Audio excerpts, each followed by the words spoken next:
Hi, chào mọi người. Và điểm đến cuối cùng trong chuyến đi Ý lần này của bọn mình là Venice. Rút kinh nghiệm vụ chở tàu từ Bologna sang Florence nên sáng nay bọn mình dậy thiệt sớm, bắt bus ra ga vào trung tâm rồi tại còn một tiệm bánh mì trong ga, lót dạ với bánh ngọt và một ly latte. Bọn mình mua vé tàu trên web Omio. Vé tàu từ Florence đến ga Mestre của Venice có giá là 27 euro, di chuyển trong 2 tiếng đồng hồ. Tàu của bọn mình đến rồi nè.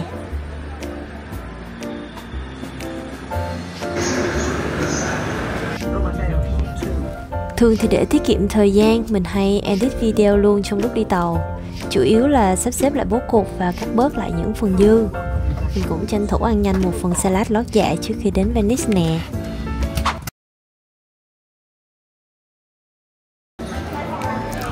Bọn mình xuống ở ga Mestre rồi mua tiếp vé tàu đến ga Santa Lucia nằm trên đảo Venice.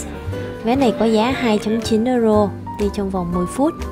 Ngoài đi tàu từ đất liền ra đảo Venice thì mình thấy cũng có bus và taxi dạng tàu nữa. Cứ mà chắc là tiện và rẻ nhất là đi tàu ấy.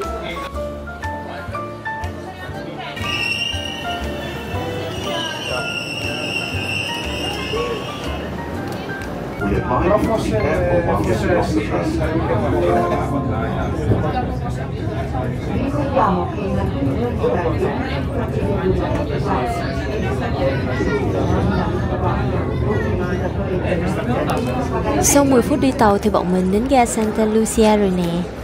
Có vẻ hôm nay là ngày cuối tuần cho nên Venice đón tiếp quá trời khách du lịch luôn.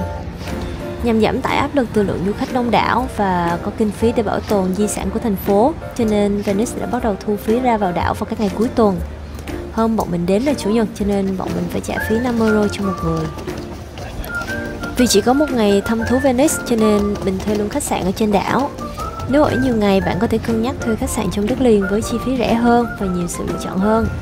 Lần này bọn mình chọn ở khách sạn Canal and Water nằm ở ngay gần ga. Giá phòng 2 người một đêm là 110 euro. Chỗ này review cũng không khá lắm, nhưng cá nhân mình thấy thì cũng ok. Chủ yếu tiện cho mình di chuyển ra ga nhanh nhất có thể. Thì phòng của bọn mình đây. Khách sạn này nhìn khá là cũ, mang đậm phong cách kiến trúc cổ điển của Venice. Tường còn được bọc cả vải hoa nữa cơ. Còn đây là view của phòng mình. View là view của bác hàng xóm, cũng không có gì đặc biệt cả. Còn đây là toilet. Toilet cũng đầy đủ vật dụng, có bồn tắm, có cả máy sấy tóc nữa. Nhìn chung khá là sạch sẽ. Ngoài chi phí ở trong phòng thì bọn mình còn được free thêm một bữa sáng, có bánh mì và cà phê nữa. Tóm lại thì mình thấy chỗ này cũng khá là ok. Bây giờ bọn mình sẽ dọn nhanh hành lý, lên đồ và bắt đầu hành trình khám phá Venice thôi nào.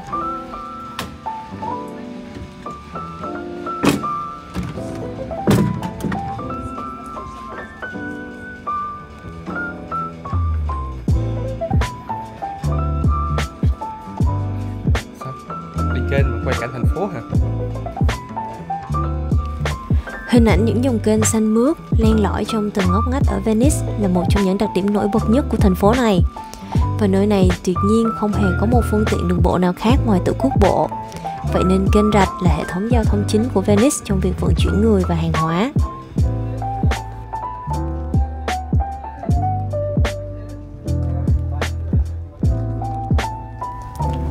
Trưa nay bọn mình ăn schizetti ở một hàng Baccaro ở gần khách sạn.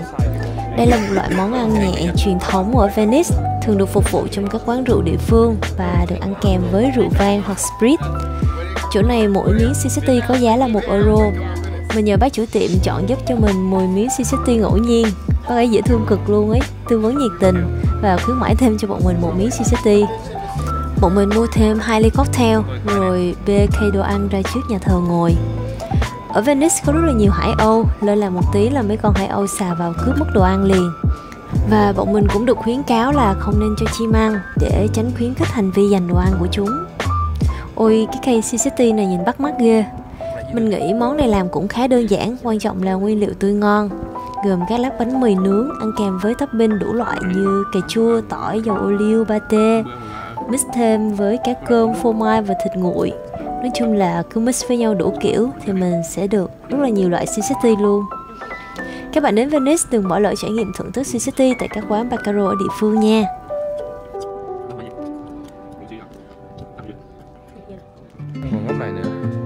Ủa xinh nhỉ? Xinh đấy. Venice là một trong những thành phố đẹp nhất thế giới, nằm ở phía đông bắc của nước Ý và là thủ phủ của vùng Veneto. Và sự thật là Venice không phải được xây dựng trên mặt nước, mà chính xác hơn là được xây dựng trên 118 hòn đảo nhỏ nằm rải rác cạnh nhau. Về tổng quan thì toàn bộ Venice sẽ được chia thành 6 khu vực chính. Chỗ khách sạn mình ở và hàng Sisetti nằm ở Santa Croce là khu vực nhỏ nhất và ít khách du lịch lui tới nhất, mặc dù nó nằm ngay phía đối diện bên kia của ga tàu. Trên đường đi thì bọn mình bị thu hút bởi tiếng cello ấm áp, sâu lắng vang vọng từ một quảng trường bé nằm lọt giữa các bảo tàng và nhà thờ. Dạo chơi ở các thành phố cổ bên đây, mình hay vô tình bắt gặp các nghệ sĩ chơi nhạc ngoài đường phố, nhưng mà lần này tiếng cello đặc biệt hơn tất cả. Hóa ra là do bác Misanlik, một nghệ sĩ kéo cello bậc thầy hiện nay. Tự nhiên thấy mình sao mà may mắn quá, mà giai điệu du dương này cực kỳ hợp với cái vai ở đây luôn ấy.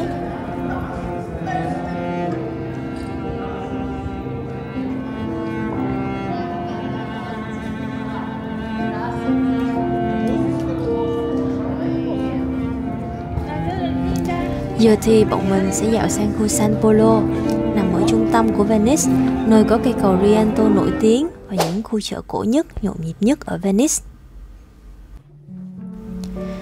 Đi lại trong Venice, mình nhận thấy các tòa nhà ở đây đa phần đều được xây bằng gạch đất nung, có lẽ vì khả năng chịu nước tốt và bền vững trong môi trường ẩm ướt.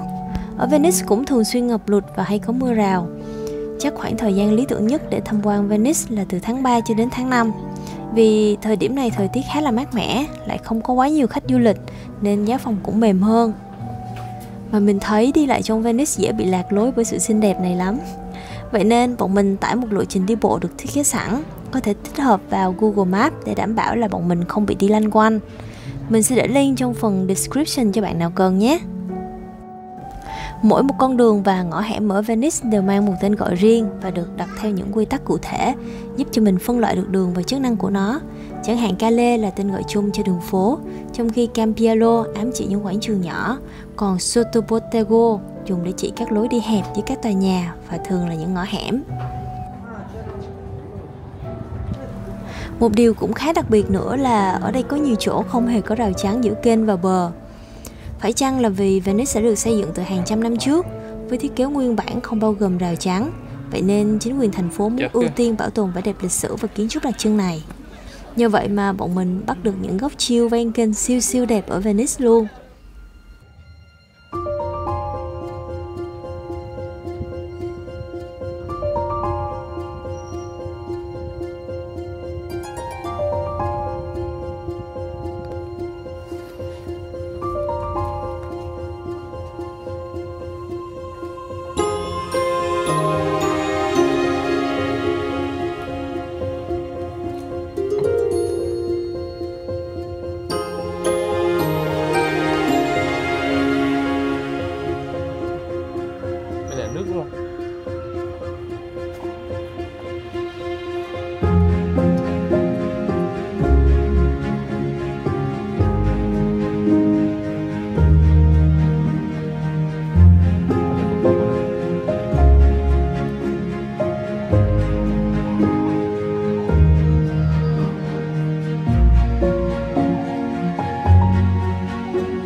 sao lại có những con hẻm hẹp như thế này nhỉ?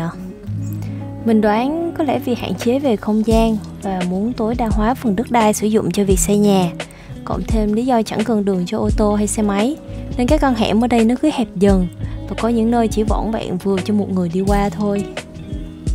Thật tình, đã không có hàng rào chắn giữa kênh và mặt đất thì chớ, đến lối vào nhà riêng mình cũng không thấy có rào có cổng gì luôn đây.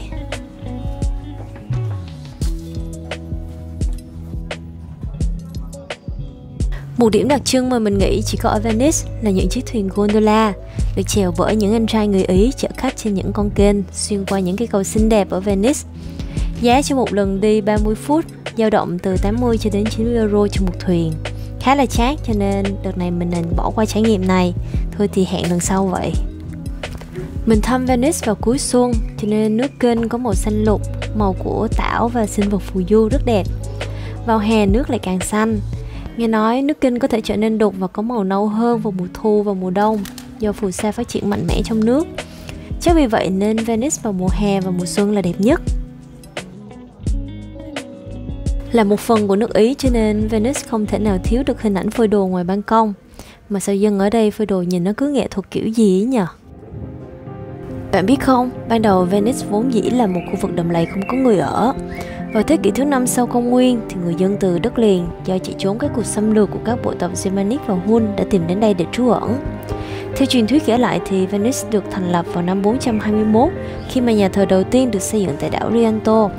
Tuy nhiên thì mãi đến thời kỳ Trung Cổ, vào thế kỷ thứ 9, Venice mới thực sự trở thành một đất nước tự trị với hệ thống chính trị riêng biệt và dần phát triển thành một trung tâm thương mại lớn, thiết lập các tuyến đường thương mại với đế quốc Byzantine và thế giới Hồi giáo. Thời kỳ hoàng kim nhất của Venice phải nói đến là vào thế kỷ 14 và 15, khi Venice đạt đến đỉnh cao của sự thịnh vượng và quyền lực. Nơi này trở thành một trung tâm văn hóa và nghệ thuật, thu hút rất nhiều nghệ sĩ, nhà văn và kiến trúc sư nổi tiếng đến đây trú ngụ. Đến thế kỷ 17 và 18, Venice bắt đầu suy yếu khi phải đối mặt với sự cạnh tranh và các cuộc chiến tranh với đế quốc Ottoman và các cường quốc châu Âu khác. Đến năm 1797, Napoleon chiếm đóng Venice và chính thức kết thúc nền cộng hòa của đất nước này.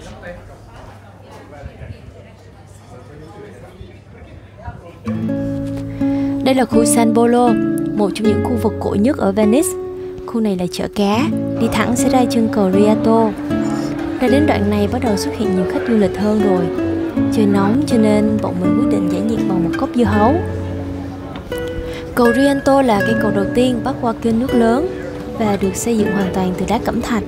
Cây cầu này cho phép thuyền có thể lưu thông qua lại trên kênh và còn chứa được cả các cửa hàng nằm ngay trên thân cầu. Cầu Rialto không chỉ là một biểu tượng kiến trúc của Venice mà còn là nơi diễn ra nhiều hoạt động văn hóa và sự kiện đặc biệt như đua thuyền và lễ hội hóa trang.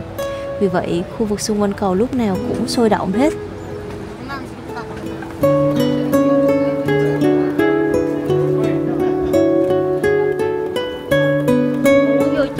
Giờ bọn mình sẽ đi ăn kem ở hàng Suso nằm ở khu Castello, cách cây cầu Rialto chưa tới 5 phút đi bộ.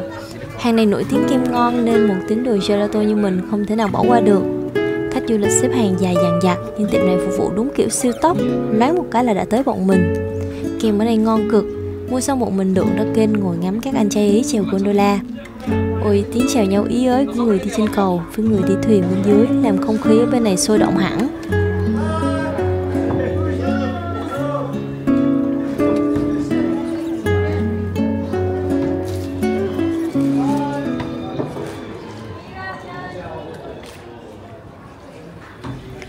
Trái ngược với không khí náo nhiệt và cũng nằm ngay bên thân cầu Rialto là nhà thờ San Salvador. Nhà thờ này mang phong cách phục hưng. Bên trong nhà thờ có không gian vô cùng rộng rãi với các cột trụ và những mái vòm lớn, tạo nên cảm giác sang trọng và linh thiêng vô cùng. Bọn mình chỉ dành ra tầm 10 phút để tham quan bên trong nhà thờ, ngồi nghỉ lấy sức đi tiếp. Lịch trình hôm nay của bọn mình còn khá nơi muốn đến nên thật tiếc là mình đã bỏ lỡ nhiều tác phẩm nghệ thuật quý giá nằm sâu bên trong nhà thờ.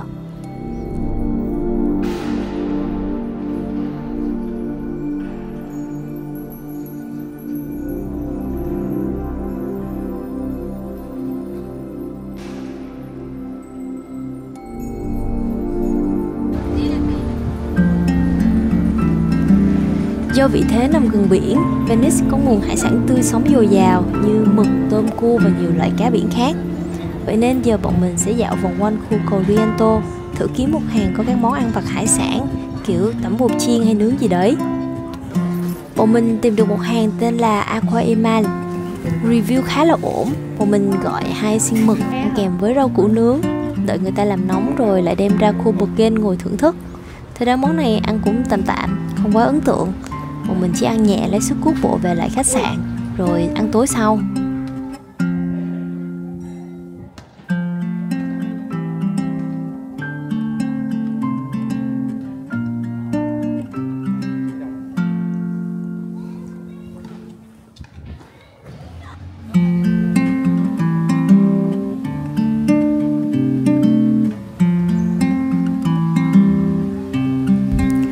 Chiều mát bọn mình dạo bộ sang khu Dosso Duro. Khu này có nhiều quán bar, nhà hàng và quán cà phê nên về đêm cũng khá là sôi động. Nhưng mà nếu mà so với những cái khu hồi nãy mà bọn mình đi vào khu San Marco vào ngày mai thì Dosso Duro có khá là ít khách du lịch, cho nên không gian cũng yên tĩnh và thoải mái hơn. Nó cực kỳ sống luôn á. Có bộ lắp thêm cái đóng phản chiếu nữa. Này không phải giống bạn chim, cái này khác. Ủa đấy cái gì vậy? Lắp gì vậy? Andy. Có vẻ như khu này các quảng trường cũng to hơn, và đặc biệt là còn có nhiều hàng bán mặt nạ rất đẹp. Những chiếc mặt nạ này đã có lịch sử hơn 1.000 năm tuổi rồi đấy, và cũng là một trong những biểu tượng của thành phố. Đằng sau chiếc mặt nạ này cũng có một vài ý nghĩa đặc biệt. Ví dụ như ngày xưa chúng được dùng để che giấu danh tính trong các hoạt động được cho là bất hợp pháp vì không được giáo hội chấp thuận, hoặc chúng còn được dùng cho những cuộc gặp gỡ bí mật. Có một thời gian việc sử dụng những chiếc mặt nạ này bị coi là bất hợp pháp ở Venice, đặc biệt là vào thế kỷ 16 và 17 khi những chiếc mặt nạ này được dùng phổ biến và chính phủ đã phải đưa ra nhiều biện pháp nhằm hạn chế người dân sử dụng chúng. Còn ngày nay thì những chiếc mặt nạ này đã trở thành một món hàng lưu niệm yêu thích của khách du lịch khi ghé thăm Venice.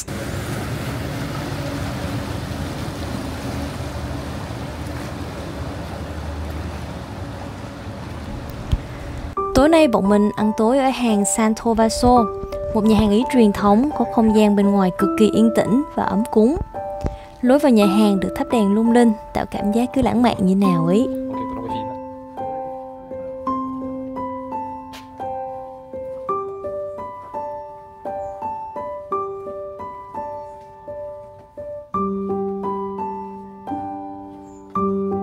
Bọn mình được xếp một bàn ở vườn sau nhà hàng. Tuy không có kênh view hồ lung linh, nhưng khu vực này khá là mát mẻ và dễ chịu. Nghiên cứu menu một hồi thì bọn mình gọi một phần pasta hải sản và một phần pasta mực. Sau đó thì tráng miệng với tiramisu.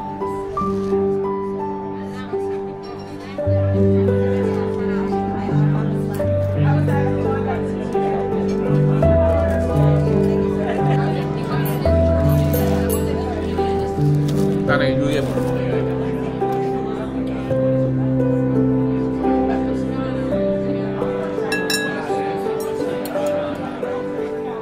Cái đó ăn tiền đó.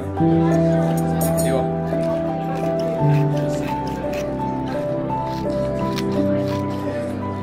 Vui không? Sao? It's good. Đúng, nhưng mà nó cũng ngon. Lần thứ 4 rồi. Thấy chưa? Một xốp, cái chờ khác nha. Cái chờ rất là khác. Lấy bánh. Đó, có bánh. Ok.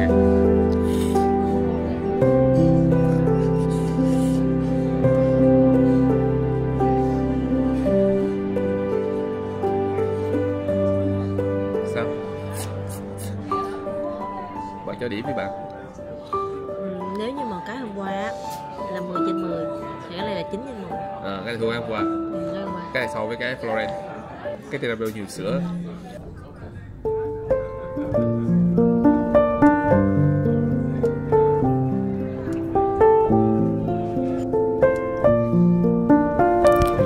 Venice về đêm mang một vẻ đẹp vô cùng lãng mạn. Dưới ánh đèn lung linh, thành phố này như khoác lên mình một chiếc áo lấp lánh, cùng với ánh đèn vàng hắt ra từ những cửa hàng bán đồ chơi ven kênh hay những nhà hàng ở những quảng trường lớn, cũng tạo nên một cảm giác ấm cúng vô cùng.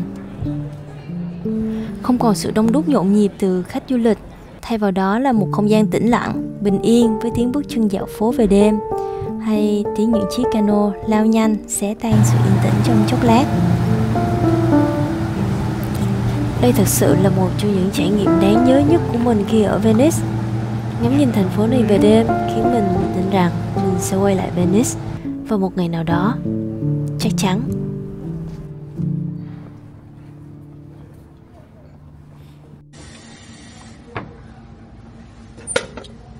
Buổi sáng cuối cùng ở Venice, bọn mình chọn đi tàu qua quảng trường Saint Mark, rồi dạo bộ ngược về khách sạn check out, rồi lên tàu ra sân bay về lại Paris. Sáng hôm đấy trời tuy hơi âm mưu nhưng may là vẫn không bị mưa. Bọn mình cứ lo vì chỉ có vỏn vẹn 3 tiếng đồng hồ để tham quan khu San Marco. Bọn mình chọn không đi đường kênh lớn bên trong thành phố mà đi tàu về hướng ngoài rìa của Venice. Vì chiều ngược lại thì bọn mình sẽ cuốc bộ đi ven kênh về lại khách sạn. Cho nên cách này bọn mình sẽ được ngắm nhìn Venice ở nhiều góc khác nhau. Đúng là đi đường vòng ngoài Venice cũng hay phết mọi người ạ. Có thể ngắm nhìn thêm được cuộc sống hàng ngày của người dân nơi đây ấy.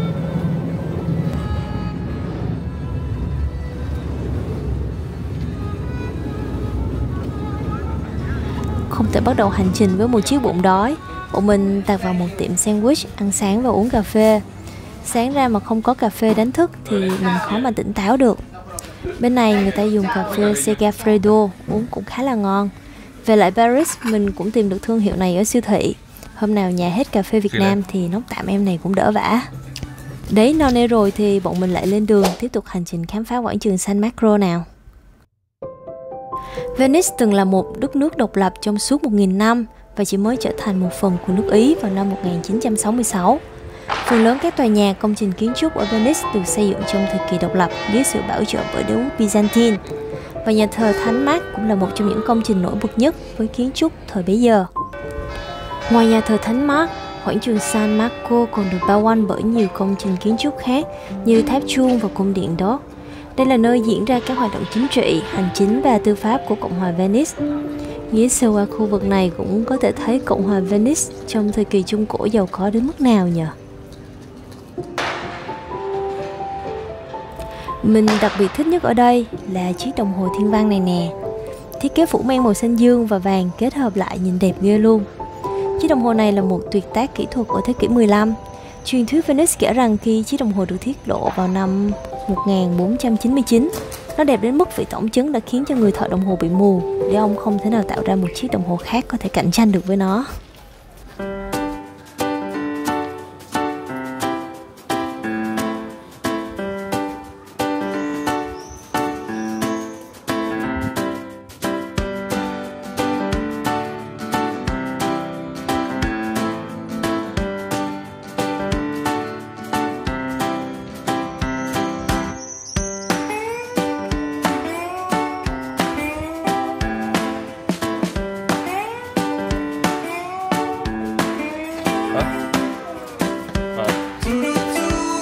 Rồi quay cái đóng cửa.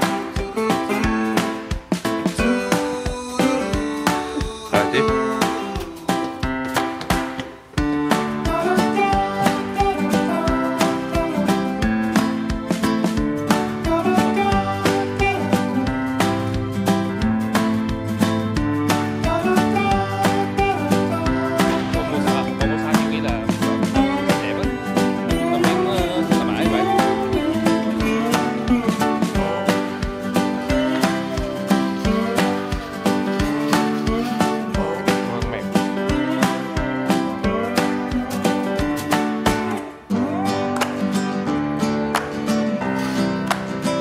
Con qua trái phải.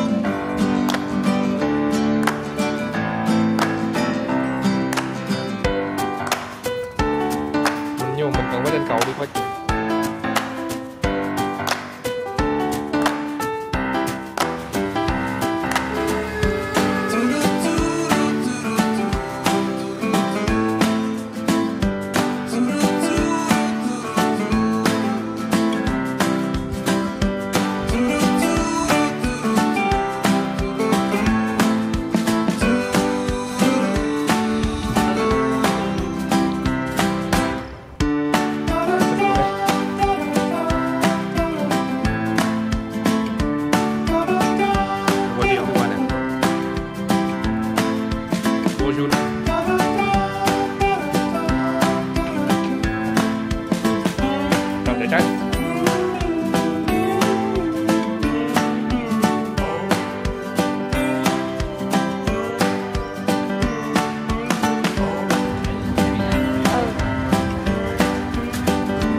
Với những giờ phút ít ỏi còn lại, bọn mình tranh thủ ngắm nghía và quay lại những góc xinh đẹp của Venice.